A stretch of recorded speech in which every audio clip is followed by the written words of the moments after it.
இது நாள் வரைக்கும் நம்ம ஷோல பார்த்ததுலயே இன்னைக்கு பார்க்க போற ஸ்டோரி ரொம்பவே டிஃபரெண்டானது. 3 சம்பவம் நடந்திருக்குதுங்க. இந்த 3 சம்பவத்துமே இன்டர் கனெக்ஷன் கொடுக்குற மாதிரி ஒரு விஷயம் இருக்குது. இது எனக்கு லாஸ்டா அந்த கதையை முடிக்கும் போது தான் தெரிஞ்சது. அவருமே சொன்னார், இந்த கதையை சொன்னவருமே என்கிட்ட லாஸ்டா தான் சொல்றாரு, இந்த 3 சம்பவத்தையுமே கரெக்டா கனெக்ட் பண்ணி பார்த்தீங்கன்னா உங்களுக்கு தெரியும்ண்ணே, இந்த ஒரு நாள் மட்டும் எல்லாமே கனெக்ட் ஆகும், அந்த ஒரு நாள்ல தான் எல்லாமே நடந்திருக்குங்கிற மாதிரி ஒரு விஷயம் இருந்துச்சுங்க. இது ரொம்ப சுவாரஸ்யமான ஒரு கதையை தான் இன்னைக்கு நம்ம பார்க்க போறோம். நம்ம ஷோவை பார்த்துக்கிட்டு இருக்க உங்களில் எத்தனை பேர் காந்தாரா படம் பார்த்தீங்கன்னு தெரியல. பார்த்தவங்க கீழே கமெண்ட்ல சொல்லுங்க. ஆக்சுவலா காந்தாரா படம் பார்த்துருந்தீங்க அப்படின்னா இன்னைக்கு நம்ம பார்க்க போற கதையை நீங்க ரிலேட் பண்ணிப்பீங்க, என்ஜாயும் பண்ணுவீங்க, பயப்படுவீங்க. வாங்க ஸ்டோரிக்குள்ள போலாம். Welcome to our show devil's kitchen.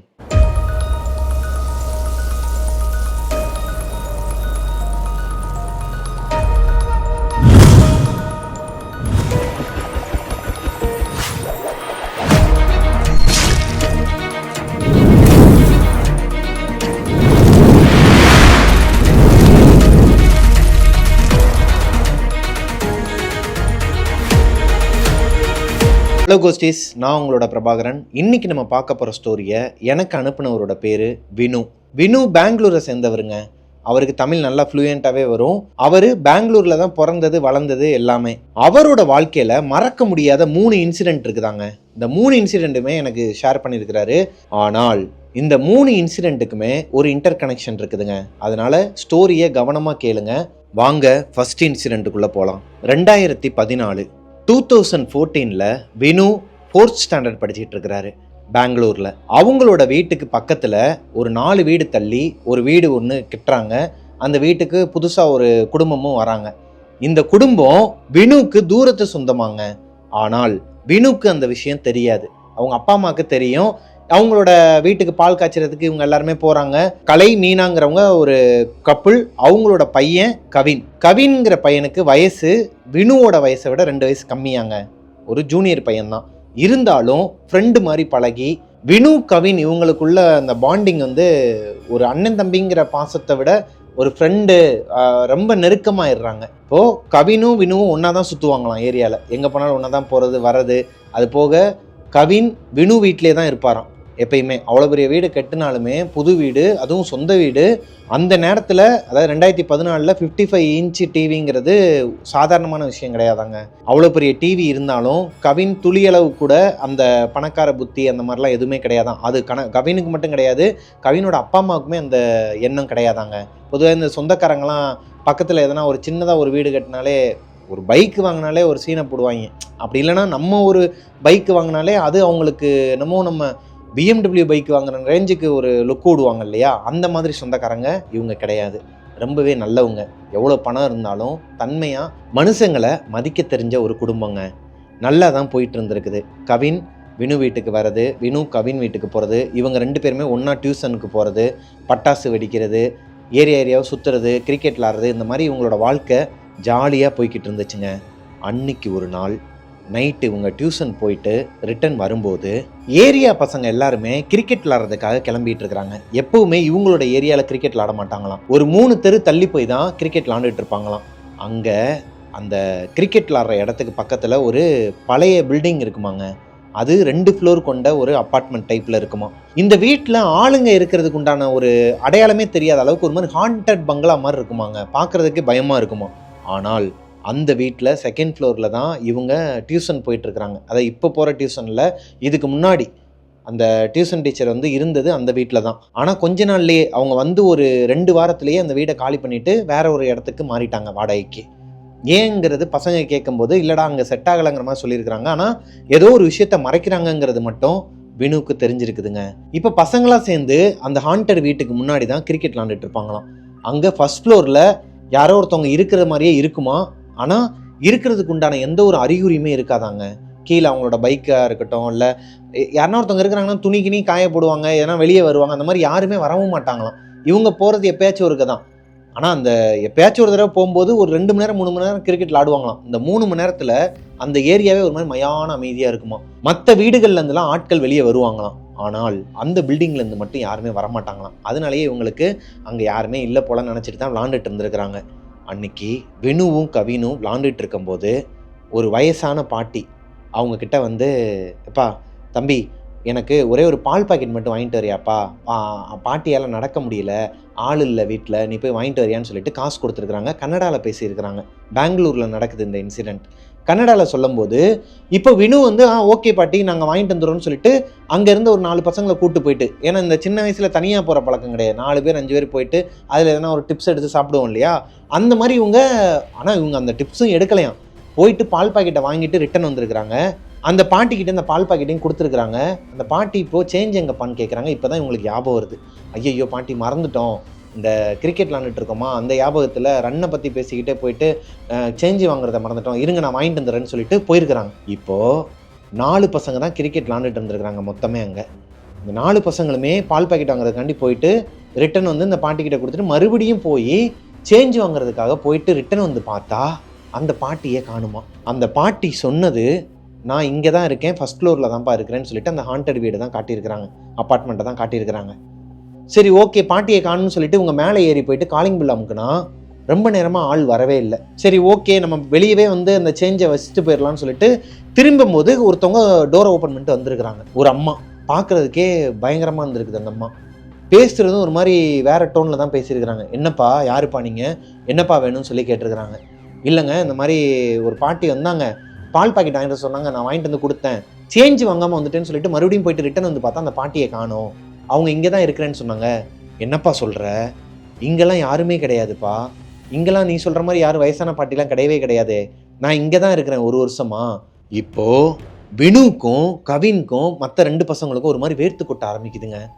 என்னம்மா சொல்கிறீங்க, நாங்கள் இந்த பாட்டியை பார்த்தோம், அந்த பாட்டி தான் சொன்னாங்க ஃபஸ்ட் ஃப்ளோரில் தான் இருக்கிறேன், வாங்கிட்டு வந்து கொடுங்கப்பான்னு சொன்னாங்க, நாங்கள் கீழே பால் பாக்கெட் வாங்கிட்டு வரும்போது இருந்தாங்க, வாங்கினாங்க, இங்கே பாருங்கள் சேஞ்ச் இருக்குது, அவங்க கொடுத்த காசோட மிச்சம் தான் எதுன்னு சொல்லியிருக்கிறாங்க. அந்த அம்மா எதுவுமே சொல்லாமல் அவங்க பாட்டுக்கு வீட்டுக்குள்ளே போயிட்டாங்களாம். பசங்களும் பயந்துட்டு அந்த சேஞ்சை அவங்க வீட்டு வாசல்லே எரிஞ்சிட்டு ஓடி வந்துட்டாங்களாங்க. எப்படி இருக்கும் உங்களுக்கு? ஒரு பர்சனை நம்ம பார்க்குறோம், கண்ணால் பார்த்துருக்குறாங்க, ஆனால் அப்படி ஒருத்தர் அங்கே இல்லவே இல்லைங்கிறாங்க இன்னொருத்தவங்க. இப்போ தான் வினுக்கும் அவங்க பசங்களுக்கும் புரியுது ஏன் டியூஷன் டீச்சர் வந்து இந்த வீட்டை காலி பண்ணிட்டு போனாங்கங்கிறது. இந்த சம்பவம் நடந்து அடுத்த 1 வாரத்தில் பெங்களூரில் தசராங்கிற ஒரு பண்டிகை வருமாங்க. இந்த தசராங்கிற பண்டிகையை பெரிய அளவில் கொண்டாடப்படுமா. அங்கே ரொம்ப ஃபேமஸான ஒரு பண்டிகையாம். தசரா வெக்கேஷன் சொல்லிட்டு 10 நாள் லீவ்லாம் விடுவாங்களாம் ஸ்கூல் காலேஜஸ்க்கெலாம். அந்த அளவுக்கு பிரம்மாண்டமாக நடக்கிற அந்த நேரத்தில் 2014 மகாலய அமாவாசைன்னு சொல்லிட்டு வந்திருக்குதுங்க. அது ரொம்ப சிறப்புமிக்க ஒரு அமாவாசைங்கிறனால இந்த கலை, மீனா, கவின் இவங்களோட வீட்டில் மீனா அவங்களோட அப்பா அம்மா வந்திருக்கிறாங்க. இவங்க எல்லாருமே சேர்ந்து காரில் அவங்களோட குலதெய்வம் கோயிலுக்கு, சேலத்துக்கு பக்கத்தில் அவங்களோட குலதெய்வம் கோயில் இருக்குதான், அங்கே மகாலய அமாவாசைக்கு அவங்களோட குலதெய்வம் கோயிலுக்கு போகிறதா சொல்லி எல்லாருமே காரில் கிளம்பிக்கிட்டு இருந்திருக்கிறாங்க. இந்த டைமில் வினு, கவின் இவங்க 2 பேரும் ஏரியா கேங் வார் நடக்கும் இல்லையா, அந்த ஏரியாக்குள்ளே பசங்கள்லாம் சண்டை போட்டுப்பாங்க இல்லையா, அந்த மாதிரி ஒரு சண்டை போட்டு இவங்களுக்குள்ள இல்லை வேற ஒரு டீமோட இவங்களுக்கு ஒரு ஃபைட் வந்து இவங்களோட மூஞ்சிலாம் அங்கங்கே கீறி இருக்குது. இதை பார்த்துட்டு கவினோட அம்மா, எப்பா ஏன்பா இப்படிலாம் பண்ணுற, நீ தான்ப்பா அவனை கெடுக்கிற, நீ தான்ப்பா அவனை இப்படிலாம் கூப்பிட்டு போயிட்டுருக்கிற, அவங்க அப்பாவுக்கு தெரிஞ்சால் ரொம்ப டென்ஷன் ஆயிடுவாருப்பான்னு சொல்லி திட்டிட்டு அவங்க பையனை கூப்பிட்டுட்டு அங்கேருந்து கிளம்பியிருக்கிறாங்க. இப்போ கவின் அவங்களோட அப்பா அம்மா தாத்தா பாட்டியோட காரில் கிளம்பி போயிட்டாராங்க. அடுத்த 2 நாளில் வினு தூங்கி எந்திரிச்சிட்டு கீழே வரும்போது அவங்க ஏரியா முழுக்க ஒரே கூட்டமாக இருந்திருக்குது, கசகசன்னு இருந்திருக்குது. அவங்க அம்மாவும் வீட்டில் இல்லை, வினுவோட அம்மாவும் வீட்டில் இல்லை. என்னாச்சுன்னு சொல்லிட்டு எதனா ஃபங்க்ஷனாக, எதனா ஒரு வீட்டில் ஃபங்க்ஷனாக இருக்குமோன்னு சொல்லிட்டு கீழே வந்து பார்த்தா அவங்களோட அக்கா, அதாவது வினுவோட அக்கா வந்து சொல்லியிருக்கிறாங்க, டேய் கவின் இறந்துட்டான்டா, அவன் குடும்பத்தோடு எல்லாருமே இறந்துட்டாங்க, அவங்க அப்பா மட்டும்தான் உயிரோடு இருக்கிறாரு, பாடி வந்திருக்கு போய் பாடுறான்னு சொல்லிட்டு அழுதுகிட்டே சொல்லியிருக்கிறாங்க. இப்போ வினுவுக்கு கை கால்லாம் ஒரு மாதிரி உதற ஆரம்பிச்சிருக்குதுங்க. கவினுக்கும் வினுக்கும் இருக்கிற பாண்டிங் அண்ணன் தம்பிங்கிற ஒரு பாண்டிங்கை விட பெரிய ஒரு பாண்டிங்கா. வயசு வித்தியாசம் பார்க்காம பழகிட்டு இருந்திருக்கிறாங்க. என்ன ஆயிருக்குன்னா, கவின் அவங்க ஃபேமிலியோட வண்டியில போயிட்டு இருக்கும்போது காரை வந்து அவங்க தாத்தா தான் ஓட்டிட்டு இருந்திருக்கிறாரு. அவரு தூக்க கலக்கத்துல, கவினோட தாத்தா தூக்க கலக்கத்துல டிவைடர் மேல விட்டாராங்க வண்டியை. ரோலிங் ஆகி ஒரு லாரியில போய் சிக்கி எல்லாருமே இறந்துட்டாங்களாங்க. கவினோட அப்பா மட்டும்தான் உயிர் பொழைச்சிருக்கிறாரு. இந்த பாடி எல்லாமே அட்டாப்சிக்கு போயிட்டு இப்போ ரிட்டன் அவங்க வீட்டுக்கே அனுப்பி விட்டுருக்குறாங்க. இவருக்கு கை கால்லாம் ஒரு மாதிரி உதறி போய் அவங்கள கவினை வந்து போகும்போது ரொம்ப மிஸ் பண்ணியிருக்கிறார். இவர் இன்னொரு 3 நாளில் வந்துடுவான் அப்படின்ட்டு தான் இருந்திருக்கிறார். ஆனால் அவர் பார்த்தது கவினோட டெட் பாடியை. ரொம்பவே உடஞ்சிட்டாருங்க. வினுவோட வாழ்க்கையில் மறக்க முடியாத ஒரு கருப்பு நாள்னே சொல்லலாமாங்க கவினோட இழப்பு. ஸோ அப்படியே வருஷங்கள் கழியுது. 2023 12th ஸ்டாண்டர்ட் முடிச்சுட்டு வினு அவங்களோட ஃப்ரெண்ட்ஸோட சிக்மங்களூருங்கிற ஊருக்கு ட்ராவல் பண்ண போகிறாங்க. இந்த சிக்மங்களூரை பற்றி உங்களை நிறைய பேர் தெரிஞ்சிருக்கும். சிக்மங்களூருங்கிறது ஒரு ஹில் ஸ்டேஷன் மாதிரியான ஹில் ஸ்டேஷன் தாங்க. ஊட்டி, கொடைக்கானல் இந்த மாதிரிலாம் நம்ம ஹில் ஸ்டேஷன் பார்க்குறோம் இல்லையா, அந்த மாதிரி ஒரு ஹில் ஸ்டேஷன். ரொம்பவே அழகான ஒரு இடங்க சிக்மங்களூர். அங்கே இந்த டீ எஸ்டேட் இருக்கும், காஃபி எஸ்டேட் இருக்கும். அது போக இந்த ட்ரெக்கிங்லாம் போவாங்க இல்லையா, அந்த மாதிரி விஷயங்களுக்கெல்லாம் போவாங்க. அது போக நிறைய ஹைட்டான இடங்கள்லாம் இருக்கும். இந்த தொடர்ச்சி மலைகள்னு சொல்லுவாங்க, நம்ம மேற்கு தொடர்ச்சி மலைகள்னு சொல்கிறாங்க இல்லையா, அந்த மாதிரியான டைப்பில் இருக்கிற ஒரு பிளேஸ்ங்க. வினு அவங்களோட ஃப்ரெண்ட்ஸோட ஒரு வெக்கேஷனுக்கு போகிறாரு. அங்கே ஒரு ஜீப்பை ஹையர் பண்ணுறாங்க. அந்த ஜீப் டிரைவரோட பேர் ஹம்சன். இந்த ஹம்சன்கிறவர் ரொம்பவே ஹம்பிளான ஒரு பர்சனாங்க. சிலர்லாம் வந்து நம்ம ட்ரிப்புக்கு போனோன்னா ஏன்டா ட்ரிப்புக்கு வந்தோங்கிற மாதிரியான ஒரு டிரைவர்லாம் நமக்கு அமைஞ்சிருப்பாங்க. எனக்கு அந்த மாதிரிலாம் அமைஞ்சிருக்கிறாங்க. உங்களுக்கு அமைஞ்சிருந்தா கீழே கமெண்ட்டில் சொல்லுங்கள். அந்த மாதிரிலாம் இல்லாமல் ரொம்பவே சில்லான ஒரு ஆள் தான் வந்திருக்கிறாரு. இப்போது மேலே அவங்க ஏற போகிறாங்க. அதுக்கு முன்னாடி, அதாவது கொஞ்சம் தூரம் ஏறினதுக்கப்புறம் செக் போஸ்ட்டு தாண்டினதுக்கப்புறமா ஒரு டீ கடை வருது. இந்த டீ கடையில் வண்டியை நிப்பாட்டி எல்லாருமே நல்லா ரெஸ்ட் எடுத்துக்கோங்க, ஐ மீன் என்னென்ன வேணுமோ எல்லாத்தையும் சாப்பிட்டுக்கோங்க, யூரின் போனால் போய்க்கோங்க, இதுக்கப்புறம் எங்கேயுமே நிப்பாட்டப்படாது, வண்டி வந்து நிற்காது எங்கேயுமே. ஏன்னா மேலே ஃபுல்லாக லைட்டே கிடையாதான். வண்டியோட லைட்டை ஆஃப் பண்ணால் பக்கத்தில் யார் நிற்கிறாங்கங்கிறது கூட தெரியாதான். அந்த அளவுக்கு ஒரு கும் இருட்டாங்க இவங்க போகிற பாதை. இவங்க போகிற ரூட்டு ஒரு மாதிரி ரிசர்வ்டு ஃபாரஸ்ட்டாங்க. அமைதியாக இருக்குமா, மயான அமைதியாக இருக்குமா. அது போக லைட்டு வெளிச்சமே கிடையாது. இவங்க ஜீப்போட அந்த லைட்டு வெளிச்சம் மட்டும்தான். இப்போ அந்த டீ கடையிலேருந்து ஜீப்பை எடுத்துட்டு எல்லாருமே கிளம்புறாங்க. மேலே கிட்டத்தட்ட ஒரு 50 நிமிஷமா டிராவல் பண்ணிட்டு இருக்கிறாங்களாம். எங்கேயுமே நிப்பாட்டலை. எங்கேயுமே நிப்பாட்டாதீங்கன்னு வேற இந்த பசங்களே சொல்கிறாங்க. அந்த அளவுக்கு ஒரு மாதிரி கும் இருட்டா இருந்திருக்குதுங்க. என்ன இருக்குதுன்னே தெரியாதான். லைட் ஆஃப் பண்ணால் ரோடே தெரியாதான். அந்த அளவுக்கு இருட்டான ஒரு ஏரியா, ரிசர்வ்டு ஃபாரஸ்ட். அந்த ஹில் ஸ்டேஷனில் இவங்க ஜீப் ஏறிட்டு இருக்கும்போது டைம் 2:45. இந்த டைமில் இவங்களுக்கு பின்னாடி ஸ்கூட்டியில் ஒரு குடும்பங்க, அப்பா, அம்மா, ஒரு பையன். அந்த பையன் அவங்க அப்பாவுக்கு முன்னாடி ஸ்கூட்டியில் பிடிச்சிட்டு நிற்கிறான். பின்னாடி அவங்க ஒய்ஃப் உட்காந்துருக்குறாங்க. ஹஸ்பண்ட் வந்து ஓட்டிகிட்டு வராரு. இவங்க எப்படி வராங்கன்னா, ஒவ்வொரு ஹேர்பின் பெண்ட்லையும் இவங்க வளையும் போது இவங்க கிட்டக்க வந்து இடிக்கிற மாதிரி வருவாங்களாம். ஜீப் டிரைவர் வந்து ஒரு மாதிரி காண்டாயிருவாராம். இன்னும் யாரா அவன் குடும்பத்தை கூப்பிட்டு அன்டைமில் வரான், இப்படி பக்கத்தில் உரசிக்கிட்டு வரான், லைட்டு வெளிச்சம் கம்மியாக இருக்கிறனால பயந்துக்கிட்டே கூடயே வராங்க போலன்னு தான் பசங்க நினச்சிருக்கிறாங்க.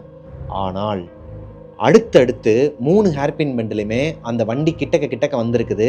அடுத்து வளைஞ்சதுக்கப்புறமா அவர் அந்த கண்ணாடியில் பார்த்துருக்கிறாரு, பசங்களுமே பார்த்துருக்குறாங்க. அந்த வண்டியே காணும். அதாவது இந்த ஸ்கூட்டியில் வந்து அந்த குடும்பத்தையும் காணும், ஸ்கூட்டியவும் காணும். இவங்களுக்கு ஒரு மாதிரி தூக்கி போட்டிருக்குதுங்க. இப்போ ஜீப் டிரைவர் கேட்குறாரு வினு கிட்ட, என்னப்பா அது? ஏன்னா வினு தான் முன்னாடி உட்காந்துருக்கிறாரு.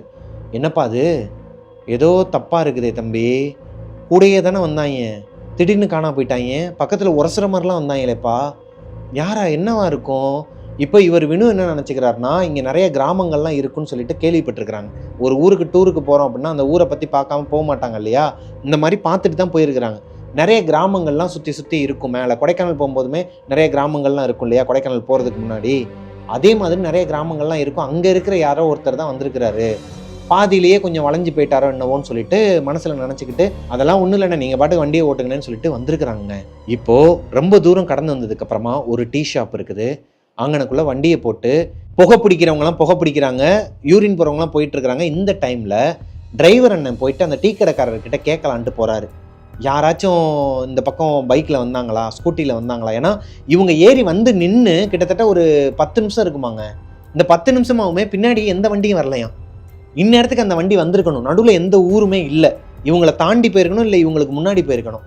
அதை கன்ஃபர்மேஷன் பண்ணிக்கலாம்னு சொல்லிட்டு டீ கடைக்காரர்கிட்ட கேட்கலான்னு போகிறப்போ வினுவோட ஃப்ரெண்டு ராஜுங்கிற பையன் போய் கேட்டிருக்கிறாரு, அண்ணே இந்த பக்கம் எதனா வண்டி வந்துச்சானே, ஸ்கூட்டியில் யாருனா ஒரு குடும்பம் வந்துச்சானே. இல்லைப்பா, ஏன்ப்பா கேட்குற? இப்போது நடந்தது எல்லாத்தையும் சொல்கிறாங்க. இல்லைண்ணே, நாங்கள் இந்த மாதிரி வந்துக்கிட்டு இருந்தோம், திடீர்னு அந்த இத்தனாவது வளைவில் ஒரு குடும்பம் வந்து எங்களை ஃபாலோ பண்ணுற மாதிரி இருந்துச்சு. ஆக்சுவலாக ஃபாலோ பண்ணல, எங்களை ஓவர்டேக் பண்ணுறதுக்கு தான் வந்தார், ஆனால் ஓவர்டேக் பண்ணவே இல்லை. ஒரு கட்டத்துக்கு மேலே அவங்க காணோம், எங்களுக்கு ஒரு மாதிரி பயமாயிருச்சு. ஒன்று அவங்க பின்னாடி வந்திருக்கணும், இல்லை எங்களுக்கு முன்னாடி போயிருக்கணும், அதனால தான் கேட்டோம். என்னப்பா சொல்கிற? ஸ்கூட்டியில் வந்தாங்களா, ஒரு பையன், ஒரு ஹஸ்பண்ட் அண்ட் ஒய்ஃபு, அப்படி தானே அப்படிங்கிற மாதிரி சொல்லியிருக்கிறாரு. எப்படின்னு கரெக்டாக சொல்கிறீங்க? இல்லைப்பா, இப்போ தான் கொஞ்சம் மாதத்துக்கு முன்னாடி மகாலய அமாவாசை வந்துச்சு.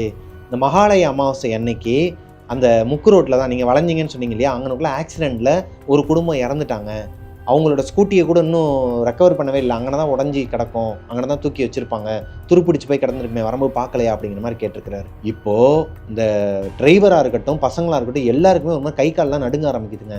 இப்போ டிரைவர் என்ன சொல்கிறாருன்னா, தம்பிங்களா எல்லாரும் வண்டியில் ஏறுங்க, இதுக்கப்புறம் வண்டி எங்கேயுமே நிற்காது, நேராக நம்ம போக வேண்டிய இடத்துக்கு தான் போவோம், ஸ்டே பண்ண வேண்டிய இடத்துக்கு தான் போவோம், வேமா உட்காருங்கன்னு சொல்லிட்டு உட்கார வச்சுட்டு வண்டி ஸ்டார்ட் பண்ணிட்டு போயிட்டு இருக்கிறாருங்க. டீ கடையிலேருந்து அந்த வண்டியை எடுத்ததுலேருந்து மேலே அவங்க போக வேண்டிய இடத்துக்கு போகிற வரைக்குமே டிரைவர் வாயை திறக்கவே இல்லையாங்க. பசங்களுமே யாருமே வாயை திறக்கவே இல்லையாம். எல்லாருமே ஒரு மாதிரி பேய் அரைஞ்ச மாதிரி உட்காந்துக்கிட்டு வராங்களாம். நேராக ரோடை மட்டும் பார்த்துக்கிட்டு அந்த இருட்டுக்குள்ளே இந்த வண்டியோட சத்தம் மட்டும் அப்படி கேட்குதாங்க. ஏன்னா யாருமே பேசலை, மயான அமைதி, இந்த வண்டியோட சத்தம், அது பாட்டுக்கு வண்டி போயிட்டே இருந்திருக்குது. கிட்டத்தட்ட ஒரு 1.5 மணி நேரமாக ஒருத்தருக்கு ஒருத்தர் கம்யூனிகேஷன் இல்லாமல் இருந்திருக்கிறாங்க. அப்போ எந்த அளவுக்கு அவங்க பயந்துருக்கிறாங்க. அந்த ஹோம் ஸ்டேக்கு போகிற வழியில் இவங்க மெதுவாக தாங்க போயிருக்கிறாங்க. ஏன்னா அந்த டீ கடையில் கேட்கும்போது அந்த ஏரியாவை சுற்றி எதனா ஊர் இருக்குதானேன்னு சொல்லி வினு கேட்டிருக்கிறாரு. எந்த ஊருமே கிடையாது தம்பி, இன்னொரு ஒரு 4 கிலோமீட்டர் மேலே ஏறி போனீங்கன்னா தான் அதுக்கடுத்து தான் ஊரே ஸ்டார்ட் ஆகுது. இப்போ நீங்கள் வந்த வரைக்குமே எங்கேயுமே ஊர் கிடையாது, ஃபுல்லாமே ஃபாரஸ்ட் ஏரியா தான், ரிசர்வ்டு ஃபாரஸ்ட் தான் அப்படிங்கிற மாதிரி சொல்ல இவங்களுக்கு இன்னுமே பயமாகி தான் பின்னாடி பார்த்துக்கிட்டே வராங்க. யாருமே வரலை, யாரும் ஒருத்தருக்கு ஒருத்தர் கம்யூனிகேஷனும் வச்சுக்கல. இப்போது அவங்க தங்க வேண்டிய அந்த ஹோம் ஸ்டேவும் வந்துடுதுங்க. இந்த ஹோம் ஸ்டே எங்கே இருக்குன்னா மலையடி வாரத்தில் இருக்குமாங்க. என்னென்ன மலை மேலே தான் ஏறுறாங்கங்கிறீங்க, மலையடி வாரங்கிறீங்க அப்படின்னு உங்களுக்கு ஒரு டவுட் இருக்கலாம். மலைக்கு மேலே இன்னொரு மலை, நான் சொன்னேன் இல்லையா தொடர்ச்சி மலை மாதிரி போகணும், அந்த மாதிரியான அமைப்பில் ஒரு மலை அடிவாரத்துக்கு கீழே ஹோம் ஸ்டே, ஒரு தனி வீடு மாதிரியான அமைப்பு. அங்கே 2 ரூம் இருக்குமா, வெளியே ஃபயர் கேம்ப்லேருந்து எல்லாமே போட்டு கொடுத்துருவாங்களாம். 4:30 மணிக்கு அங்கே ரீச் ஆகிருக்கிறாங்க. அந்த ஹோம் ஸ்டேவை பார்த்துக்கிற நபர் ஒருத்தர் இருக்கிறாரு. இவங்களை வெல்கம் பண்ணிவிட்டு இவங்களுக்கானது எல்லாத்தையுமே அரேஞ்ச் பண்ணி கொடுத்துட்றாரு. அங்கே இருக்கிற விஷயத்தெல்லாம் சொல்கிறாருங்க. இவங்க தங்க போகிற அந்த ஹோம் ஸ்டே காட்டுக்கு நடுவில் தாங்க இருக்குது.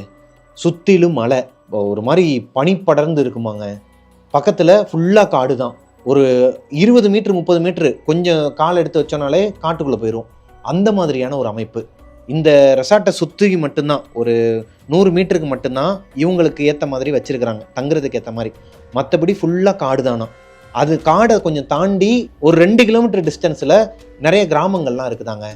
இதுக்கு மேலே இவங்க தங்கியிருக்கிற இடத்துக்கும் மேலே ஒரு மலைக்கோயில் இருக்குதான். இந்த கிராமத்து வாசிகள் எல்லாருமே அந்த மலைக்கோயிலுக்கு போவாங்களாம். மகாலய அமாவாசை அன்னைக்கு ஒரு நாள் மட்டும் ஒரு விசித்திரமான ஒரு பூஜை நடக்குமாங்க. அங்கே இந்த ஊர் மக்கள் எல்லாருமே அங்கே போவாங்களாம். அங்கே இந்த பலி கொடுக்கறது, ஆடு மாடெல்லாம் பலி கொடுக்கறதெல்லாம் நடக்குமா. ஆம்பளைங்க எல்லாருமே மேலேயே தங்கிடுவாங்க, பொண்ணுங்க எல்லாருமே அவங்கவுங்க வீட்டுக்கு போயிடுவாங்க. அடுத்த நாள் காலையில் தான் ஆம்பளைங்க எல்லாருமே வீட்டுக்கு வருவாங்க. இது அந்த ஊரோட ஒரு வழக்கங்க. ஸோ 4:30 மணிக்கு அங்கே போனவங்க 7:30 8 மணிக்கெலாம் எந்திரிச்சிடுறாங்க. ஃபஸ்ட்டு டே இல்லையா, ஒரு மாதிரி குதூகலமாக இருக்கிறாங்க. அவர்கிட்ட அந்த ஹோம் ஸ்டே மேனேஜ் பண்ணுறாரு இல்லையா, அவர்கிட்ட இவங்க நடந்தது எதையுமே சொல்லலை. இந்த மாதிரி நாங்கள் வரும்போது ஒருத்தவங்களை பார்த்தோம், அமானுஷ்யமாக நடந்துச்சு அப்படி இப்படின்னு எதுவுமே ஷேர் பண்ணிக்கவே இல்லை. அங்கே இவங்க தங்கியிருக்கிற ஹோம் ஸ்டேக்கு பக்கத்துலேயே ஒரு ரிவர் ஒன்று போகுமா, மலையிலேருந்து வர ஒரு ரிவர் மாதிரி இருக்குமா. அங்கே போய் நல்லா ஆட்டத்தை போட்டுட்டு ஊரெல்லாம் சுற்றி பார்த்துட்டு நல்லா என்ஜாய் பண்ணிவிட்டு நைட்டு வீட்டுக்கும் வந்துடுறாங்க. நைட்டு ஃபயர் கேம்ப் போட்டு கொடுத்துருக்குறாங்க. ஃபயர் கேம்பில் உட்காந்து நல்லா குடிச்சிருக்கிறாங்க. எல்லா பசங்களுமே நல்லா குடிச்சிட்டு இருக்கிறாங்க. அந்த டிரைவர் என்ன இருக்கார் இல்லையா ஹம்சன், அவருமே லைட்டாக குடிச்சிட்டு வெயிட்டாக தூங்குறாரு. ஏன்னா அடுத்த நாள் காலையில் அவருக்கு வெளியே ஏதோ பக்கத்தில் ஒரு வேலை இருக்குதான், அங்கே போயிட்டு நான் மறுபடியும் ரிட்டன் வந்து உங்களை பிக்கப் பண்ணிக்கிறேன் அப்படிங்கிற மாதிரி தான் சொல்லியிருக்கிறார். தண்ணி அடிச்சுக்கிட்டே பார்பிக்யூலாம் செஞ்சு சாப்பிட்டுக்கிட்டு ஜாலியாக தான் இருந்திருக்கிறாங்க. இந்த டைமில் அந்த இன்சார்ஜுமே அங்கே தான் இருந்திருக்கிறாரு. ஒரு 11:30 மணிக்கெலாம் கிளம்பிடுவாராம். இப்போ டைம் 11. இந்த டைமில் அவர்கிட்ட நடந்ததெல்லாம் ஷேர் பண்ணுறாங்க பசங்க குடிச்சிட்டு. இந்த மாதிரி நாங்கள் வரும்போது எவ்வளோ பெரிய அமானுஷ்யம் நடந்துச்சு தெரியுமா, ஒரு குடும்பமே வந்துச்சு, நாங்கள் பார்த்து பயந்துட்டோம், ஆனால் வெளியே காட்டிக்கல அப்படின்னு சொல்லி சிரிச்சிட்டு இருந்திருக்கிறாங்க.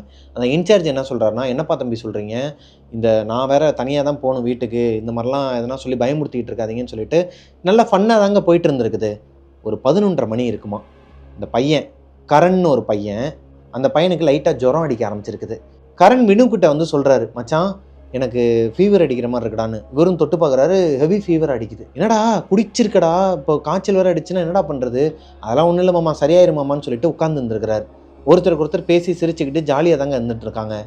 இப்போன்னு பார்த்து இந்த கரண் இருக்கார் இல்லையா, அவர் மட்டும் கீழே குனிஞ்ச மாதிரியே அப்படியே எதையோ ஒன்றை பார்த்துக்கிட்டே இருந்துருக்கிறாருங்க.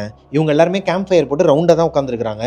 அந்த கரண்ங்கிற பையன் மட்டும் கண்ணை ஒரு மாதிரி முழிச்சுக்கிட்டு இப்படியே உட்காந்துட்டு இருந்திருக்கிறாரு. இப்போ வினு கேட்குறாரு, டேய் எதுனாலும் சொல்லு, நீ பாட்டுக்க முழிச்சுக்கிட்டே இருக்காத, காய்ச்சல் வேற அடிக்குது, எதனாலும் சொல்லு மச்சான்னு சொல்லி கேட்டுக்கிட்டே இருக்கும்போது திடீர்னு இந்த காந்தாரா படத்துல மாதிரி ஓ அப்படின்னு சொல்லி கத்திட்டு அவர் பாட்டுக்கு ஓடுறாராங்க. இது காட்டுக்குள்ள, அதான் இவங்களை சுத்தினுமே காடுதான்னு சொன்னேன் இல்லையா, அந்த காட்டுக்குள்ள அவர் பாட்டுக்கு ஓடுறாராம்.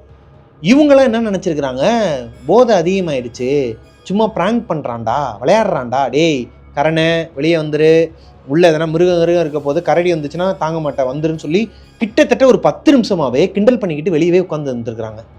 ஆனால் காட்டுக்குள்ளே போன கரணை காணோம். அவர் விளையாடலை, சீரியஸாகவே ஒரு மாதிரி கத்திட்டு, இந்த காந்தாரா படத்தில் வர மாதிரி ஓன்னு கத்திட்டு அவர் பாட்டுக்கு உள்ளே ஓடி இருக்கிறாரு. இவங்களுக்கு ஒன்றுமே புரியலை. இப்போ தான் பசங்களுக்குலாம் ஒரு மாதிரி வேர்த்து கொட்ட ஆரம்பிக்குது அந்த பணியிலையும். வாங்கடா உள்ளே போய் தேடலான்னு சொல்லிட்டு அவங்க போகும்போது இன்சார்ஜ் அங்கே வராரு. என்னாச்சுங்க, ஏன் கத்திக்கிட்டு இருக்கீங்க, யார் கத்துணுன்னு சொல்லி கேட்கும்போது, ஏன்னா அவர் கிளம்பிட்டு இருந்திருக்கிறாரு, கட்டையெல்லாம் எடுத்து வச்சுட்டு உள்ள உங்களுக்கு ரூம் எல்லாம் ரெடி பண்ணிட்டு இருக்கும்போது தான் இந்த விஷயம் நடந்திருக்குது. இப்ப பசங்க எல்லாருமே சொல்றாங்க நடந்ததை, கத்திட்டு அந்த காட்டுக்குள்ள ஓட்டான். ஏப்பா உங்களுக்கு கொஞ்சமாச்சும் அறிவு இருக்காப்பா, எதுக்குப்பா அந்த காட்டுக்குள்ளெல்லாம் ஓட விடுறீங்க, நான் தான் உங்ககிட்ட சொல்லியிருக்கிறேன்ல இந்த காட்டுக்குள்ளெல்லாம் போகக்கூடாதுன்னு. ஏன்னா என்னாச்சுன்னு, பா இந்த காட்டுக்குள்ள புலி சிங்கம் எல்லாமே இருக்குதுப்பா, அது என்ன வேணாலும் நடக்கும்பா, அது ஒரு எல்லையை தாண்டி அவர் போயிட்டாரு அப்படின்னா அங்கே என்ன வேணாலும் நடக்கும்பா. என்னென்ன சொல்றீங்க, சரி வாங்க நம்ம போய் கூட்டு வந்துடலாம்ப்பா. அப்படி இல்லைப்பா, இந்த சிங்கத்தையும் தாண்டி நான் ஒரு விஷயத்த வந்து உங்ககிட்ட மறைச்சிட்டேன், நான் சொல்கிறேன் அப்படிங்கிறாரு. என்னன்னு சொல்லலான்னு சொல்லிட்டு ஒரு பையன் கேட்கும்போது தான் அவர் சொல்கிறாரு, அவர் சொன்னார் இல்லையா ஒரு கதை, இந்த கிராமத்தில் இருக்கிற மக்கள் எல்லாருமே அந்த மகாலய அமாவாசை அன்னைக்கு மேலே போய் பலி கொடுத்துட்டு பசங்க எல்லாருமே அங்கேயே தங்கிடுவாங்க. அதாவது ஆம்பளைங்க எல்லாருமே அங்கேயே இருந்து சீட்டு விளாண்டுக்கிட்டு நல்லா சாப்பிட்டுட்டு அங்கேயே என்ஜாய் பண்ணிட்டு இருப்பாங்களாம். காலையில் தான் வருவாங்களாம், பொண்ணுங்க எல்லாருமே வீட்டுக்கு போயிடுவாங்களாம். அப்படி ஒரு நாள் இந்த இன்சார்ஜ் இருக்கார் இல்லையா, இவருமே அந்த ஊருக்காரர் தான். சின்ன வயசில் அவங்க அப்பா கூட போயிருக்கிறாரு. அங்கே ஒரு அண்ணன், இவரோட சீனியர் ஒரு அண்ணன் ஒருத்தருக்கு, அவருக்கு கல்யாணமாகி ஒரு குழந்தையே இருக்குதான். திடீர்னு எனக்கு குழந்தை ஞாபகமாக இருக்குப்பா, நான் போய் பார்த்துட்டு வந்துடுறேன், இல்லைன்னா நான் கிளம்புறேன்ப்பான்னு சொல்லிட்டு அங்கேருந்து கிளம்பியிருக்கிறாரு. அங்கே இருக்கிறவங்க எல்லாருமே வார்னிங் கொடுத்துருக்குறாங்க, வேணாம்ப்பா இந்நேரத்தில் எதுக்குப்பா போகிற, இது நம்ம ஊர் கட்டுப்பாடுப்பா, இது ஒரு முறைப்பா, சம்பிரதாயம்ப்பா, இதை மீறாதப்பான்னு சொன்னால், எப்பா பேசாமல் இருப்பா, வீட்டில் குழந்தை வேற அழுவா, நான் இல்லைன்னா அழுவா, பொம்பளை பிள்ளை வேறன்ட்டு அங்கேருந்து கிளம்பி வந்திருக்கிறாருங்க தனியாக. அடுத்த நாள் காலையில் இந்த ஆம்பளைங்க எல்லாருமே அந்த இடத்துலேருந்து வெளியே வரும்போது வீட்டுக்கு வந்து பார்த்தா அவர் இல்லை. அவங்க ஒய்ஃப் வந்து இவங்கக்கிட்ட கேட்டிருக்கிறாங்க, இந்த இன்சார்ஜோட அவங்க அப்பா கிட்ட, ஆனால் என்னோட ஹஸ்பண்டை பார்த்தீங்களானுங்கும் போது, ஏம்மா நைட்டே வந்துட்டாப்லையம்மா, இல்லையே வரலையேன்னு சொல்லிட்டு அவரை தேடி இருக்கிறாங்க. அவர் ஃபோனுக்கு ரிங் போதான், ஆனால் அவர் அட்டன் பண்ண மாட்டேங்கிறாராம். அப்போ அந்த காட்டுக்குள்ளே தான் எங்கேயோ இருக்கிறாருன்னு சொல்லிட்டு கிட்டத்தட்ட 2 நாள் தேடி இருக்கிறாங்க. ஃபோன் சுவிட்ச் ஆஃப் ஆகிடுச்சான். போலீஸில் போய் கம்ப்ளைண்ட் பண்ணியிருக்கிறாங்க, போலீஸுமே தேடி பார்த்துருக்குறாங்க, எங்கேயுமே அவரை காணும், எங்கே போனார்னே தெரியலையாங்க. அந்த இன்சார்ஜ் அங்கே நடந்த அந்த கதையை சொல்லி முடிக்கும் போது பசங்களில் நிறைய பேர் அழுக ஆரம்பிச்சிருக்கிறாங்க. என்னடா சொல்கிறீங்க, அப்புறம் அப்போ அவ்வளோதான் போல, அவன் கரண் வந்து இறந்துட்டானா செத்துட்டானான்னு சொல்லிட்டு உட்காந்து அழுக ஆரம்பிச்சிருக்கிறாங்க. வினு தான் கத்திட்டு, நான் இப்போ நீ உள்ளே வரியா இல்லையா, நாங்கள் போய் தேட போகிறோம்னு சொல்லிட்டு அங்கே இருக்கிற டார்ச் லைட் எல்லாம் எடுத்துகிட்டு எல்லா பசங்களும் அந்த இன்சார்ஜுமே சேர்ந்து அந்த காட்டுக்குள்ளே போகிறாங்க. ஒரு அளவுக்கு மேலே போகும்போது அவர் இருக்கிறாராங்க, கரண் இருக்கிறாராம். ஒரு மரத்துக்கு கீழே ஒரு கல் மேலே உட்காந்துக்கிட்டு கீழே பார்த்த மாதிரி அழுதுகிட்டு இருக்கிறாராம். இவங்களுக்கு அவரை பார்த்தோன்னே தான் உயிரே வந்திருக்குது. வேமா ஓடி போய் அவரை சப்பு சப்புன்னு 4 அரைஞ்சிருக்கிறாங்க. ஏண்டா அறிவு இருக்குதாடா உனக்கு, எதுக்குடா நீ வந்து இந்த மாதிரி பண்ணன்னு சொல்லி கேட்கும்போது அவர் அழுதுகிட்டே சொல்கிறாராம், டேய் எதுக்குடா இப்போ தேவையில்லாமல் என்னை அடிக்கிறீங்க, என்னை எதுக்குடா காட்டுக்குள்ளே விட்டீங்க, என்னை ஏன்டா தனியாக விட்டீங்க, உங்களை நம்பி தானடா நான் வந்தேன், ஏன்டா இப்படி பண்ணீங்கன்னு சொல்லிட்டு அழுகுறாராங்க. ஒக்கால ஓலி, நாங்கள் ஏன்டா உன்னை உள்ளே விட்டோம் தனியாக, நீ தான்டா குடிச்சிட்டு திடீர்னு எந்திரிச்சு உள்ளே ஓடிட்டு இருந்த, இப்போ அவருக்கு காய்ச்சல் அடிச்சது இல்லையா, அது சுத்தமாக இல்லையாங்க, ஃபீவரே இல்லையா உடம்புல, அப்படியே ஜில்லுன்னு இருக்குதான் உடம்பு. ஒரு அளவுக்கு அதிகமான பயம் நம்ம உடம்புக்குள்ளே வரும்போது இறந்து போன ஒரு ஸ்டேஜுக்கு போவாங்கன்னு சொல்லுவாங்க. இந்த இறந்து போன ஸ்டேஜுங்கிறது உடம்பே ஒரு மாதிரி கோல்டு ஆகுறது, சில்லுன்னு ஆகுறது, அந்த மாதிரி இருந்திருக்குது கரணோட உடம்பு. இப்போ அவரை உள்ளேருந்து திட்டி கூப்பிட்டு வெளியே வந்துட்டு இருக்கிறாங்க காட்டிலேருந்து. அவருக்கு ஒன்றும் ஆகலை, இப்போ தான் கொஞ்சம் நிம்மதியாக இருக்கிறாங்க. இந்த டிரைவர் வந்து எந்திரிச்சிருக்கிறாரு, ஹம்சன், என்னாச்சுப்பா, என்னப்பா ஒரே சத்தமாக இருக்குது, என்னாச்சுப்பான்னு சொல்லி கேட்கும்போது நடந்தது எல்லாத்தையும் சொல்கிறாங்க. அதுக்கு தான் அளவாக குடிங்கன்னு சொன்னால் கேட்குறீங்களாப்பா, ஏன்பா இப்படிலாம் பண்ணுறீங்கண்ணே, அது ஒன்றும் இல்லைண்ணே, அவன் லூசு மாதிரி ஏதோ பண்ணிட்டானே, இங்கே வேறு ஏதோ அமானுஷ்யமாக இருக்குதான், காட்டுக்குள்ளெல்லாம் ஏதோ கதையெல்லாம் சொல்லிட்டு இருக்கிறாருண்ணே அவர் இன்சார்ஜ், இதுக்கு முன்னாடி அதெல்லாம் சொல்லவே இல்லைண்ணே அப்படிங்கிற மாதிரி சொல்லியிருக்கிறாங்க. இப்போது அவரை கூட்டு வந்து உட்கார வைக்கிறாங்க கரணை. அவர் அழுதுகிட்டே ஒரு விஷயத்த ஷேர் பண்ணுறாரு, மச்சான் நான் வந்து உள்ள காட்டுக்குள்ளே உட்காந்துருந்தேன், எவனோ ஒருத்தவன் காலே இல்லாமல் ஓடுறானா, கிராஸ் பண்ணி ஓடுறான் மச்சான், என்னை காப்பாற்றுங்க, நான் வீட்டுக்கு போகணும்னு சொல்லிட்டு அழுதுகிட்டே ஓடுறான் மச்சான். அவனுக்கு உடம்பே இல்லை மச்சான், பாதி உடம்பே இல்லை, பாதி உடம்பு தான் இருக்குது, பாதி பக்கம் எலும்பு கூடு தான் இருக்குது, ஆள் பார்க்கறதுக்கு ஒரு மாதிரி கோரமாக இருக்கிறான், செத்து போனவன்டா அவன், அது ஒரு பேயிடா, நான் கண்ணால் பார்க்குறேன்டா, என்னை கிராஸ் பண்ணி ஓடுறான்டா, இந்த பக்கம் போகிறான் அப்புறம் இங்கிட்டு போகிறான், மாறி மாறி ஓடிக்கிட்டே இருக்கிறான், கத்துறான்டா, எனக்கு இப்போ கூட புல்லரிக்குதுடான்னு இருக்காரு. அப்போ தான் அந்த பசங்களுக்கு ஒன்று புரியுது, ஆல்ரெடி அந்த மகாலய அமாவாசை அன்னைக்கு ஒருத்தவர் கீழே இறங்கி வந்தாருன்னு சொன்னாங்க இல்லையா, அவர் காணாமல் போயிட்டாருன்னு சொன்னார் இல்லையா, இப்போ அந்த இன்சார்ஜ் அங்கே தான் நிற்கிறாரு. ஏன்னா அந்த காணாமல் போனாருன்னு சொன்னீங்களே, அதுக்கப்புறம் வேற யாராச்சும் காணாமல் போனாங்களான்னு சொல்லிட்டு ஒரு பையன் கேட்க, தம்பி அவர் காணாமல் போய் 12 வருஷத்துக்கு மேலே ஆகுதுப்பாங்கிற மாதிரி சொல்லியிருக்கிறார். இன்னுமே அவரோட பாடியை கூட கண்டுபிடிக்கலையாம். கரண் பார்த்தது அவர் சொன்ன கதையில வர அந்த கேரக்டர், அவரை தான் இவர் பார்த்துட்டு பயந்துகிட்டு அழுதுகிட்டு அங்கே உட்கார்ந்து இருந்திருக்கிறாரு. கரனுக்கு நல்ல நேரம் இருக்க போய் அவர் உயிரோட அந்த காட்டுல இருந்து வெளியே வந்திருக்கிறாரு. ஒருவேளை அந்த பசங்களாம் அந்த இன்சார்ஜ் சொல்ற பேச்சை கேட்டு நைட்டு முழுக்க போகாம காலையில போய் பார்த்துக்கலாம்னு இருந்திருந்தா கரனுக்கு என்ன வேணாலும் இருக்குமாங்க. இதுல இன்னொரு விஷயம் என்னன்னா, அந்த இன்சார்ஜ் கதை சொல்லிட்டு இருந்தாரு இல்லையா, அப்பம்போது கவின் இங்கே இல்ல. அவர் காட்டுக்குள்ள போனதுக்கு அப்புறமா தான் அந்த கதையவே இவர் சொன்னாரு. ஆனால் கவின் சொல்றது அந்த ஊர்க்காரர், அதாவது அந்த காணாம போன பர்சனை பத்தி தான் பேசியிருக்கிறார். இப்போ அந்த இன்சார்ஜும் 12 வருஷமா அவரோட உடம்பு கூட கிடைக்கலன்னு சொன்னதுக்கு அப்புறமா காசு ஹேரே போச்சு, உடனே கிளம்பிடுவோம் மச்சான்னு சொல்லிட்டு எல்லாருமே முடிவு எடுக்கிறாங்க. இந்த டைம்ல இந்த இன்சார்ஜ் என்ன சொல்றாருன்னா, எப்பா அப்பெல்லாம் உங்கள் இஷ்டத்துக்குலாம் வந்து நீங்கள் இது பண்ணாதீங்க, நீங்கள் வந்து இங்கே இருக்கிற கட்டுப்பாடுக்கு ஏற்ற மாதிரி நீங்கள் இருந்தீங்கனாலே போதும், நீங்கள் ஃபுல் பேமெண்ட் கொடுத்துட்டு தான் போகணுங்கிற மாதிரி ஆர்கியூ பண்ணியிருக்கிறாரு. இப்போது அந்த டிரைவர் இருக்கார் இல்லையா, ஜீப் டிரைவர், அந்த அண்ணன் சொல்லியிருக்கிறார், தம்பி ஒன்றும் பிரச்சனை கிடையாதுப்பா, நான் வந்து எனக்கு 2 நாள் பேட்டா நீங்கள் பேசுனீங்க, எனக்கு வந்து நீங்கள் கொடுக்க வேணாம், இந்த ஒரு நாள் மட்டும் இப்போ நான் உங்களை கூட்டு வந்தேன் இல்லையா, இதுக்கும் இறக்குறதுக்கு மட்டும் நீங்கள் கொடுங்க, கிலோமீட்டர் பார்த்து அதுக்கேற்ற மாதிரி காசு கொடுங்க, உங்களோட நிலைமை எனக்கு புரியுது, என்னோட ஊருமே இங்கேருந்து கொஞ்சம் தூரம் தான், பக்கத்தில் தான் இருக்குது, நானும் இந்த இடத்த பற்றி கேள்விப்பட்டிருக்கிறேன், இந்த காட்டை பற்றி எனக்கு தெரியும், இந்த கோவிலை பற்றியும் தெரியும் அப்படிங்கிற மாதிரி சொல்லியிருக்கிறார். ஒரு 3 மணி நேரம் மட்டும் தூங்கலாம்ப்பா, தூங்கி எந்திரிச்சதுக்கு அப்புறமா விடிய காலையில் ஒரு 4:30-5 மணிக்கெலாம் கிளம்பிடலாம்னு சொல்லிட்டு கேப் டிரைவர் சொல்கிறார். எல்லாருமே அந்த ஸ்டேக்குள்ளே போயிடுறாங்க, ஹோம்குள்ளே போயிடுறாங்க. உள்ளே போயிட்டு 2 ரூம் இருக்குன்னு சொன்னாங்க இல்லையா, பாதியாக 2 ரூமாக பிரிச்சுக்கிட்டு பசங்க எல்லாருமே ஸ்டே பண்ணிடுறாங்க. டிரைவர், ஜீப் டிரைவர் வந்து வெளியே தான் தங்கியிருக்கிறார், அதாவது அந்த ஜீப்லேயே தான் இருப்பாராம். அந்த இன்சார்ஜ் அவரோட வீட்டுக்கு போயிடுறாரு. நைட்டு ஒரு 2:45 இருக்குமாங்க. 2:45க்கு இவருக்கு ஒரு மாதிரி ரெஸ்ட் ரூம் வந்துருக்குது. வினுக்கு எந்திரிச்சிருக்கிறாரு. எந்திரிச்சு ரெஸ்ட் ரூம் போகிறதுக்காக டோரை ஓப்பன் பண்ணால் உள்ளே அட்டாச் பாத்ரூம் தான். பாத்ரூம் டோரை ஓப்பன் பண்ணும்போது இந்த மாதிரி மெயின் டோரை யாரோ ஒருத்தவங்க போட்டு உடனே உடைச்சிருக்கிறாங்க. கதவுக்கு எல்லா பசங்களும் எந்திரிச்சிருக்கிறாங்க. அந்த அளவுக்கு பயங்கரமா உடைச்சிருக்கிறாங்க யாரோ கதவை. என்னமோ ஏதோ சொல்லிட்டு 4 பேர் வெளியே வந்து பார்த்தா ஜீப் டிரைவர் பதறி போய் அந்த பனியிலையும், அந்த மலை அடிவாரத்தில் எவ்வளோ பனி இருக்கும், அந்த பனியிலையும் ஒரு முகமெல்லாம் வேர்த்து போய், தம்பி தம்பி தம்பி வாங்கப்பா கிளம்பிடலாம், இதுக்கு மேலே இங்கே ஒரு செகண்ட் கூட இருக்கக்கூடாதுப்பா அப்படிங்கிற மாதிரி பதறி இருக்கிறார். ஜீப் டிரைவர் ஹம்சன் அவரோட ஜீப்ல படுத்து தூங்கிட்டு இருக்கும்போது திடீர்னு ஒரு அழுகிற சத்தம் கேட்டிருக்குது. ஒரு ஆம்பளை அழுகிற சத்தம் கேட்டிருக்குது. கண்ணை திறக்காம மெதுவா அப்படியே எந்திரிச்சு திரும்பி படுக்கலான்ட்டு போறப்போ அவரோட காலில் ஏதோ ஒன்று தட்டுப்பட்டிருக்குதுங்க. என்னடா அது, யாரும் நின்றுட்டு இருக்காங்க போலன்னு சொல்லிட்டு எந்திரிச்சு பார்த்தா ஒரு உருவம், அந்த பையன் சொன்னான் இல்லையா, யாரு காட்டுக்குள்ள ஓடின பையன், அந்த உருவம், கரண் சொன்ன அதே உருவம் இப்போ வெளியே நின்று அழுதுகிட்டு இருக்குதாங்க. நான் வீட்டுக்கு போகணும், என்னை கூட்டு போறியான்னு சொல்லிட்டு அழுதுகிட்டு இருந்திருக்குது. இதை பார்த்தோன்னே ஹம்சனுக்கு தூக்கி போட்டிருக்குது. அந்த பையன் சொன்ன மாதிரி, கரண் சொன்ன மாதிரியே ஒரு கால் இல்லையாங்க, ஒரு கால் இல்லாமையே 2 காலில் ஓடுற மாதிரி ஓடிக்கிட்டு இருந்திருக்கிறான் அந்த உருவம். இதை பார்த்து பதறி அடிச்சு போய் தான் அவ்வளோ பெரிய உருவம் இருக்கிற அந்த மனுஷன், தாடி மீசெல்லாம் வச்சிருக்கிறாராம், ஹம்சன் பேர் வச்சிருக்கிறாரு, அழுதுட்டு இருந்திருக்கிறாருங்க. சரியான அழுகையாங்க, அழுதுகிட்டே தான் இதெல்லாம் சொல்றாராம். அவ்வளோ பெரிய மனுஷன் அழுகிறத பார்த்தா இந்த பசங்களுக்கே ஒரு மாதிரியா இருக்குதான். அப்ப எந்த அளவுக்கு அவரு பாதிக்கப்பட்டிருப்பாரு. சரிண்ணே உடனே கிளம்பிடலான்னு சொல்லிட்டு உள்ள இருக்க திங்ஸ் எல்லாம் பேக் பண்ணிட்டு இருக்கும்போது வெளியே அந்த காட்டு பகுதியில இருந்து இந்த மாதிரி அழுகிற சத்தம் கேக்குதாங்க. யாரோ ஒருத்தர் பயங்கரமா அழுகுறாங்க.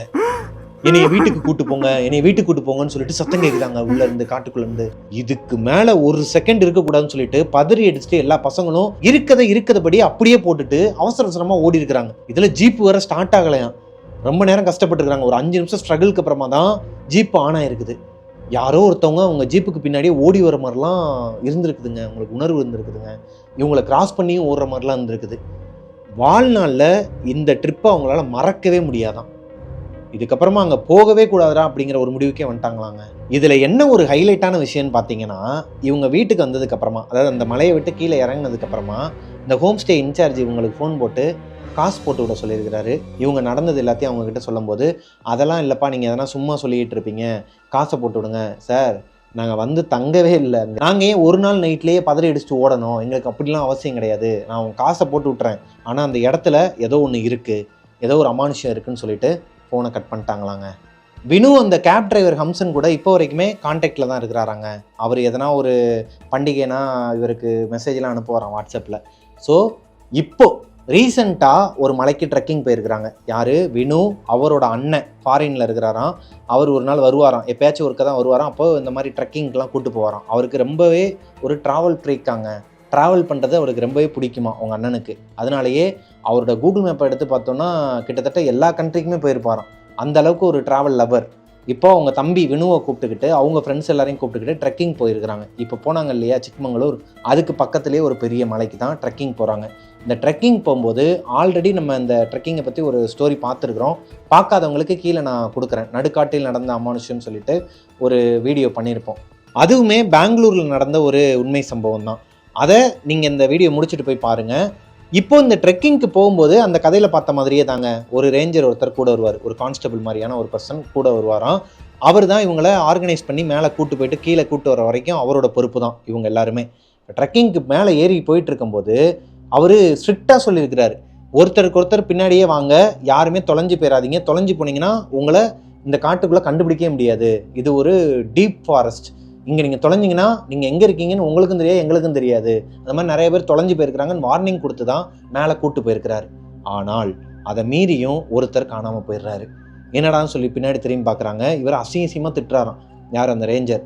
என்னன்னா நான் தான் சொல்லிக்கிட்டே இருக்கிறேன், என்ன பார்த்துட்டு இருக்கேன், நீ தானே பின்னாடி வரேன்னு சொல்லிட்டு வினுவை பிடிச்சி திட்டிருக்கிறாரு.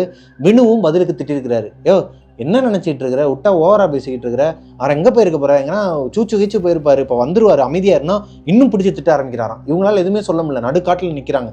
முக்கால்வாசி தூரம் மேலே ஏறிட்டாங்களாம். இப்போ கொஞ்ச நேரத்தில் அவரே வந்துட்டாராம், காணாமல் போனவரே வந்துட்டாராம். ஏய் நான் அங்கே யூரின் போயிட்டு இருந்தேன்ப்பான்னு சொல்லிட்டு வந்து சொன்னோன்னே பிடிச்சி திட்டிருக்கிறாரு. வந்தால் சொல்ல மாட்டீங்களா, நான் தான் உங்களுக்கு இன்சார்ஜ், நீங்கள் வருதுன்னு சொன்னீங்கன்னா மொத்தமாக ஒரு இடத்துல நிப்பாட்டி எல்லாருமே போயிட்டு வாங்க, நான் நிற்கிறேன், ஆனால் இந்த மாதிரி தனியாக போகிற வேலை வச்சுக்காதுன்னு சொல்லி திட்டி மேலே கூட்டு போயிருக்கிறாருங்க. மேலே ஏறி கீழே இறங்குற வரைக்குமே ஒரு மாதிரி மூஞ்சி தொங்க போட்டு தாங்க வந்திருக்கிறாங்க எல்லாருமே. அந்த ரேஞ்சருக்குமே இது தெரியுது, நம்ம கொஞ்சம் ஸ்ட்ரிக்டாக இருக்குது, இவங்களுக்கு பிடிக்கலான்னா நம்ம சொல்கிற விஷயம் கரெக்டுங்கிறதும் இவங்களுக்கு புரியலைன்னு சொல்லிட்டு அவருமே எதுவுமே பேசாமல் தான் வந்துட்டு இருந்திருக்கிறாரு. மேலே ஏறி உச்சிலேருந்து லைட்டாக கீழே இறங்க ஆரம்பிக்கும் போது சரியான மழையாங்க. திடீர்னு இவ்வளோ பெரிய மழை, காட்டு தீம்பாங்க இல்லையா, அந்த மாதிரி காட்டு மழையாங்க. அது விடாமல் பெய்தாங்க, சரியான மழையாம், இடி மின்னலோட. இவங்களுக்கு ஒரு பயம் வருது, என்னடா அது நம்ம இன்னும் இறங்கவே ஆரம்பிக்கல, இப்போ தான் ஒரு ஸ்டெப் எடுத்து வைக்கிறோம் கீழே இறங்குறதுக்கு, அதுக்குள்ளே இவ்வளோ பெரிய மழை பெய்யுது, எப்போ நம்ம கீழே போகிறது, இப்போ நடக்க ஆரம்பித்தாலே 2.5 மணி நேரம் 3 மணி நேரம் ஆகுமே அப்படின்னு சொல்லி ஒரு பயம் இருக்குது. இதில் இந்த ரேஞ்சர் வேறு என்ன சொல்கிறாருன்னா, எல்லாரும் அந்த ஒரு பில்டிங் மாதிரி ஒன்று இருந்துச்சான், உடஞ்ச பில்டிங் மாதிரி, அந்த இடத்துல போய் எல்லாரையும் உட்கார வச்சிருக்கிறாரு. ஏங்க எப்படிங்க இவ்வளோ பேரால் திருவண்ட இடத்துக்குள்ள உட்கார முடியும், அது ஒரு மடம் மாதிரி இருந்திருக்குதுங்க, குட்டியாக ஒரு மண்டபம் மாதிரி இருந்திருக்குது, இதுக்குள்ளே எப்படிங்க எவ்வளோ பேர் உட்கார முடியும்னு சொல்லி இவங்க மறுபடியும் சத்தம் போட ஆரம்பிச்சிருக்கிறாங்க. ரேஞ்சர் என்ன சொல்கிறாருன்னா, இங்கேருந்து வலிக்கு விழுந்தீங்கன்னா பீகாரில் போய் விழுவீங்க, சரியா, இந்த மாதிரி நிறைய பேர் வலிக்கு விழுந்து இறந்துருக்கிறாங்க, உங்கள் பாடி கூட கிடைக்காதுன்னு சொல்லிட்டு மறுபடியும் பயம் கொடுத்த, இது எதுக்குடா வம்பு சொல்கிறதே கேட்போம்னு சொல்லிட்டு அங்கேயே உட்காந்துருக்குறாங்க. 1/2 மணி நேரம் ஆகுது, 1 மணி நேரம் ஆகுது, மழை நிற்கிற மாதிரி இல்லைங்க. இவங்களுக்கு கொஞ்சம் போர் அடிக்க ஆரம்பிக்குது. இப்போ அந்த ரேஞ்சரே உங்ககிட்ட பேச ஆரம்பிக்கிறாரு. நீங்கள் எல்லாருமே என் மேலே கோபமாக இருக்கீங்கன்னு எனக்கு தெரியும், நீங்கள் எல்லாருமே 6 - 5 தட்ஸ் ஈக்குவல் டு 2 இந்த படம் பார்த்துருக்கீங்களா அப்படிங்கிற மாதிரி கேட்டிருக்கிறார். இந்த படம் பெங்களூரில் ஒரு ஃபேமஸான ஒரு படமாங்க, கன்னடா படமா. இந்த மூவியோட கதை என்னன்னா, நம்ம ஊரில் மர்மர்னு ஒரு படம் வந்துச்சு இல்லையா, இந்த மர்மருக்கு முன்னாடியே அந்த படம் வந்திருக்குது பெங்களூரில், கர்நாடகாவில். என்னன்னா ஒரு 5 பேர் கொண்ட குழு ட்ரெக்கிங்காக ஒரு மலைக்கு போகிறாங்க. அங்கே ஹேண்டிகேம்லேயே தான் எடுத்துகிட்டு வராங்க, அந்த லைவாக எடுக்கிற ஒரு மூவியும் அது. அதான் மர்மர் பார்த்துருந்தீங்கன்னா தெரிஞ்சிருக்கும். அந்த மாதிரி காட்டுக்குள்ளே போனவங்க மிஸ் ஆயிடுறாங்க. மிஸ் ஆனதுக்கப்புறமா அவங்க கண்டுபிடிக்கவே முடியலையாம். ஒரு நாள் அவங்க கொண்டு போன ஒரு ஹேண்டிகேம் மட்டும் கிடச்சிருக்குது. அதை சார்ஜ் போட்டு பார்க்கும்போது அதில் ஒரு பொண்ணு என்ன சொல்லியிருக்கிறாங்கன்னா, நான் இந்த காட்டிலேருந்து உயிரோடு வெளியே வருவேனா என்னங்கிறது எனக்கு தெரியாது, இந்த ஃபுட்டேஜஸை மட்டும் எங்கள் அப்பா கிட்ட கொண்டு போய் சேர்த்துருங்க, என்னை மன்னிச்சிருங்கப்பா, நீங்கள் சொல்ல கேட்காம நான் ட்ரெக்கிங் வந்து தப்பு தான் சொல்லி அதில் பதிவாயிருக்குது. இப்போது இதே மாதிரி ஒரு விஷயம் நடந்திருக்குதான். அந்த இவங்க உட்காந்துருக்காங்க இல்லையா, அங்கேருந்து பார்த்தாலே ஒரு காடு தெரியுமா, அதை ரேஞ்சர் காட்டி அந்த ஷூட்டிங் பண்ணது அந்த காட்டுக்குள்ளே தான், உண்மையாகவே காணாமல் போனதும் அந்த காட்டுக்குள்ளே தான். அப்போது உங்கள் நல்லதுக்காக தான் இதை நான் சொல்கிறேங்கிறது உங்களுக்கு புரியும்னு நினைக்கிறேன் அப்படிங்கிற மாதிரி சொல்லியிருக்கிறார். இப்போது இவங்க எல்லாருக்குமே ஒரு மாதிரி ஈரக்குலையை நடுங்க ஆரம்பிச்சிருக்குதுங்க. ஆல்ரெடி செம மழை, அடர்ந்த காட்டுக்குள்ளே நடுவில் உட்காந்துருக்குறாங்க. ட்ரெக்கிங் போன இடத்துல எந்த பக்கமும் இவங்களால போக முடியாது. அதாவது உண்மையாக நடந்த ஒரு சம்பவத்தை வேற ரேஞ்சர் சொன்னதுக்கப்புறமா இவங்களுக்கு எப்படா கீழே இறங்குவோன்னு இருந்துச்சாங்க. இப்போது ஈவினிங் 7:30 மணி ஆகுதுங்க, இன்னும் மழை விடலை. ஒரு கட்டத்துக்கு மேலே மழையும் விட்டுருது 8 மணிக்கு. 8 மணிக்கு மேலே நம்ம கீழே இறங்குறது சேஃப்டி கிடையாது, ரிஸ்க்கு, நான் அந்த ரிஸ்க் எடுக்க மாட்டேன்னு சொல்லிட்டு ரேஞ்சர் சொல்கிறாரு. அதுக்கு என்ன பண்ணணும்னு இவங்க கேட்கும்போது, இன்றைக்கி நைட்டு மட்டும் இங்கே தங்கிடலாம், காலையில் வெள்ளனே எந்திரிச்சு கீழே நடக்க ஆரம்பிக்கலாம், நான் கீழே இன்ஃபார்ம் பண்ணிடுறேங்கிறாரு. அப்படிலாம் முடியாதுங்க, கீழே போகணும்னு சொல்கிறாங்க, நிறைய பேர் சண்டை போடுறாங்க. எடுத்து சொல்கிறாரு, இங்கே வனவிலங்குகள்லாம் இருக்குது, அது கிராஸ் பண்ணுற ஏரியாவை நம்ம கிராஸ் பண்ணி தான் போகணும், அதனால் இப்போ போகக்கூடாது, ரிஸ்க்கு, எல்லாரோட உயிருக்கும் ஆபத்துன்னு சொல்லி புரிய வைக்கிறாரு. எல்லாருமே அன்றைக்கி நைட்டு மேலேயே தான் படுத்து தூங்குறாங்க. கம்ஃபர்டபுளாக இருக்கோ இல்லையோ வேறு வழி இல்லை, இவங்க அங்கே தான் தங்கி ஆகணும். உட்காந்துக்கிட்டே தூங்குறது இந்த மாதிரிலாம் பண்ணிட்டு இருந்திருக்கிறாங்க. இப்போ வினு அவரோட காலில் ரொம்ப நேரமாக ஏதோ ஊறுதுன்னு சொல்லிட்டு ஷூவை கலட்டி பார்த்தா ஃபுல்லாக அட்டையாங்க. அட்டைப்பூச்சி. காட்டுக்குள்ளே தான் நடந்து போகிறாங்க, ட்ரெக்கிங்கில் இதெல்லாம் சாதாரண ஒரு விஷயந்தான். கால் முழுக்க அட்டைப்பூச்சியாங்க. அது போக அவரோட பேக்கில் அட்டைப்பூச்சியான், எல்லா இடத்துலையும் அட்டைப்பூச்சியாக இருக்குதான். ரொம்ப அன்கம்ஃபர்டபுளாக ஃபீல் ஆகிருக்குது. இப்போது ஒருத்தர் அங்கே குழம்பிருக்கிறாரு, மகாலய அமாவாசை அதுமா நான் வந்திருக்கவே கூடாது ட்ரெக்கிங்க்கு அப்படிங்கிற மாதிரி ஒருத்தர் சொல்ல, இப்போ தான் வினுக்கு ஒரு விஷயம் தட்டுதுங்க. அட கடவுளே, இதுவும் மகாலய அமாவாசை தானா? இந்த மாதிரி ஒரு மகாலய அமாவாசை அன்னைக்கு தான் நம்ம வந்து மாட்டுவோமா? அங்கேருந்து ஒரு ஒரு ஒரு 20 மீட்டர் தள்ளி ரெஸ்ட் ரூம் போயிருக்கிறாரு. ரெஸ்ட் ரூம் போன இடத்துல கீழே பார்த்தா ஒரு மாதிரி செங்குத்தாக போகுமாங்க. கிட்டத்தட்ட எத்தனையோ 1000 அடி ஆழம் போகுமா கீழே.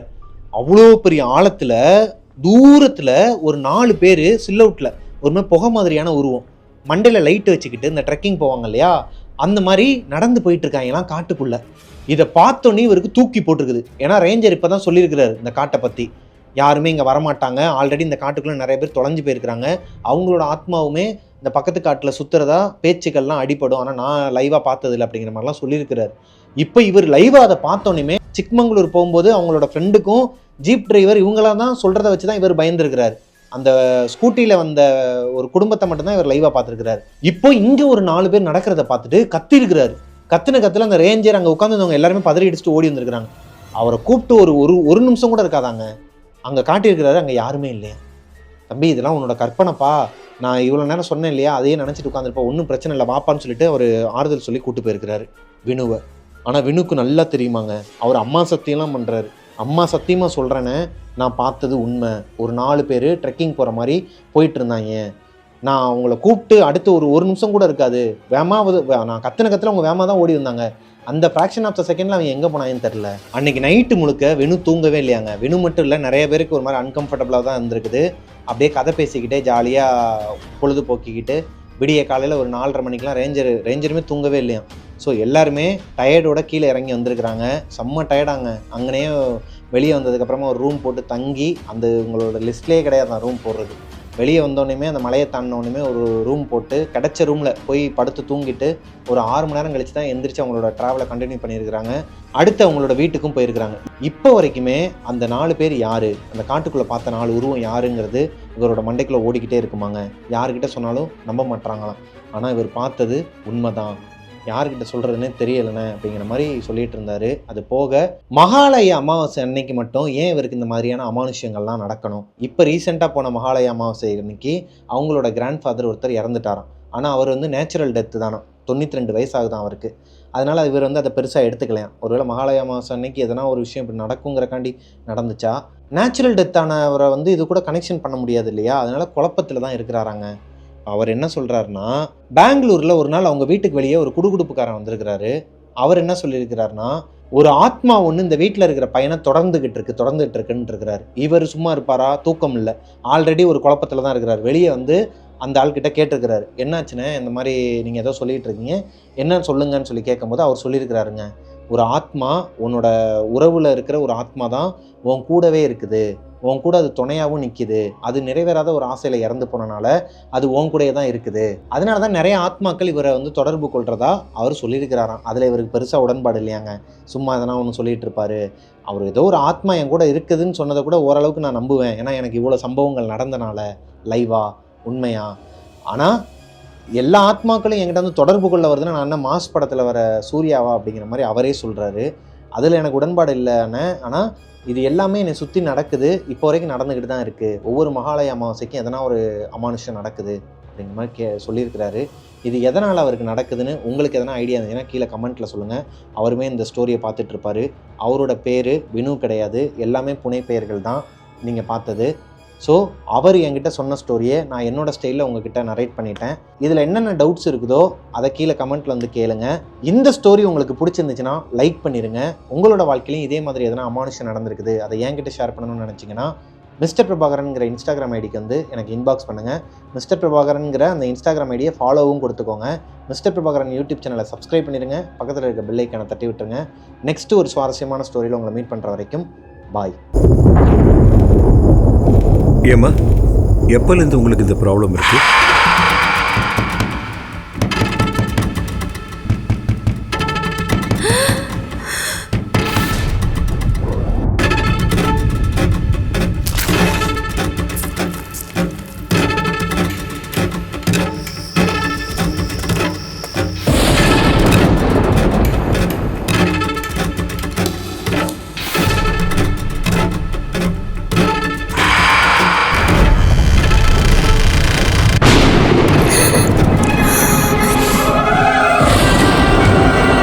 எங்கள் அப்பா அம்மா கிட்ட பேசுறதுக்கு நான் என்ன ரிஸ்க் வேணா எடுக்க தயாராக இருக்கேன் ராகுல்.